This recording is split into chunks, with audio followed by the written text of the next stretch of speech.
Wow. What's up mga tropa natin dyan? Ngayong araw nga pala ay natusan tayo ng tropa natin na barbero na i-edit yung kanyang video na nagupit siya ng sarili niyang pagugupit sa ulo niya.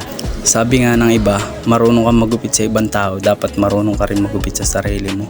Buti pa yung tropa ko, kaya niyang gupitin yung sarili niya. Ako kasi hindi ko magawa-gawa yan eh. Army cut lang naman yung gupit nito mga tropa, pero napakahirap pa rin maggupit ng sarili, lalo kahit ganyan army cut lang yung gupit mo. Kasi yung sa likod pa paano, mahirap din mag-razor niyan mga tropa. Buti nga ito, nakasanayan niya na lagi siyang nagugupit ng sarili niya. Kahit pa naman yung ginawa niya sa gupit niya. Ayun o mga tropa, linis o. Linis, saludo talaga sa mga barbero na kayang gupitan yung sarili nila.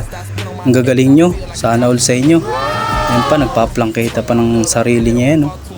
Napaikot pa yan hanggang likod. Paano mo ba yung ginagawa pre? Kakaiba ka talaga. Iba ka talaga magupit. Napakasolid mo. Idol talaga kita mula pagkabata. Napakagaling mo. Ayun po, napapantay mo pa yan oh. Grabe na talaga ang talento mo pre. Napakalupit mo talaga. Hindi ko man lang magawa sa sarili ko yung ganyan. Yung magupit ng sarili.